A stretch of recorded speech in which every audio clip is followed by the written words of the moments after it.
Interview Expert est aujourd'hui du côté de Berck-sur-Plage pour retrouver Monsieur Jacques Caffret. Jacques, bonjour. Bonjour. Alors, comment s'est passé effectivement ces journées aujourd'hui, puisque vous êtes aujourd'hui pour représenter votre marque la moto électrique, c'est quelque chose qui vous tient à cœur? Oui, ça commence à prendre une place importante dans la concession, surtout en tout terrain. Ouais. Au moins en route, mais c'est vrai qu'en tout terrain, on commence à vendre pas mal de motos. Ça réconcilie le public qui a les oreilles un peu sensibles avec le moto tout terrain, donc ça monte progressivement d'année en année. Ce qu'on craint d'une manière générale au niveau des motos de tout terrain, c'est l'endurance dans le temps.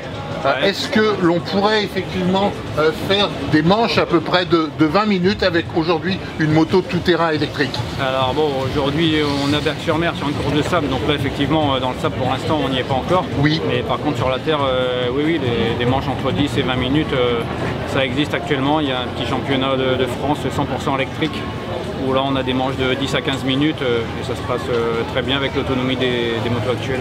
Est-ce qu'on peut dire que dans un futur proche, la moto électrique va remplacer la moto thermique?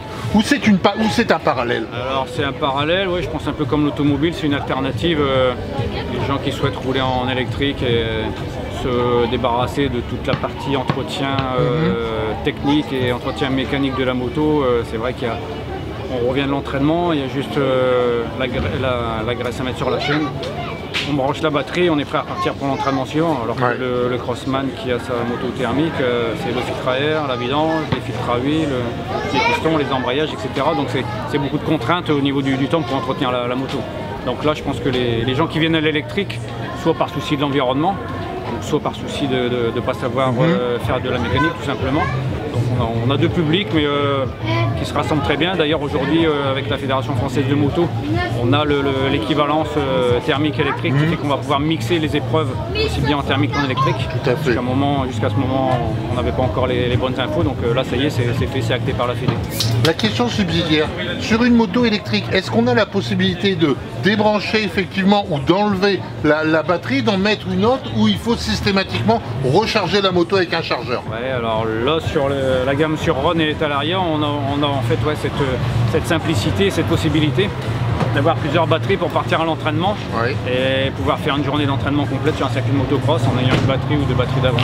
Est-ce que la moto, la batterie effectivement de cette moto n'est pas de manière très onéreuse? Oui, alors là, ça reste le problème. C'est vrai que les batteries sont très chères sur les petites motos sur Ron. On est déjà à 1000 € la batterie, un peu plus cher sur les plus gros modèles. Donc oui, c'est vrai que là, ça reste un frein pour ceux qui veulent s'équiper d'avoir plusieurs batteries. Et une moto, une batterie d'une moto, dans une durée de vie à peu près, c'est combien d'années? Alors il n'y a pas de limite, hein. C'est donné pour 1000 cycles de recharge avant que la batterie puisse commencer à perdre 1 ou 2%. Donc nous, on n'a eu aucun problème de baisse d'autonomie sur les batteries. On a vraiment des produits fiables aujourd'hui, aussi bien au niveau des moteurs que des calculateurs, que des batteries. Et là, franchement, c'est illimité dans le temps. On a vraiment des produits hyper fiables actuellement avec sur Ron et Talaria. Il me semble que vous êtes un véritable passionné d'une manière générale de moto, puisque à une période, vous avez fait le Touquet. Oui, tout à fait. Ouais. Je l'ai fait dans les grandes années, dans les années 80 et jusqu'à fin des années 90. Donc, à l'époque, on avait encore le Goulet, mes villages, les grandes dunes de sable.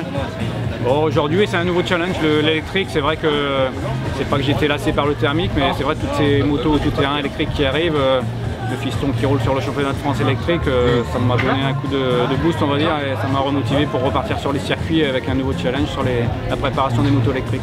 Vous aimeriez repartir sur le Touquet avec une moto électrique? Alors là, on n'y est pas encore, parce que c'est vrai que bon, la moto électrique dans le sable, il faut savoir que le sable, il bouffe la moitié, voire plus de la puissance de la moto et de l'énergie de la moto. Donc on ne peut pas encore mettre une moto au départ d'un enduro du Touquet, ça viendra par un futur proche. Mais il y a encore du boulot sur les motos. Donc le cas échéant, on peut effectivement se faire plaisir avec une moto de cross électrique aujourd'hui pour faire des petites compétitions. Le cas échéant, on a donc la possibilité de changer les batteries. Et une question subsidiaire, combien de temps faut-il pour recharger une batterie? Alors lorsqu'elle est complètement à plat, il faut compter 3 heures. Oui. Et si on reste à plus de 50%, en 1 heure, la batterie est chargée. D'accord. Bon, donc le cas échéant, on vous retrouvera pourquoi pas dans un prochain Touquet avec une moto électrique. J'espère que ça sera le futur. D'accord. Merci beaucoup. À bientôt. Merci.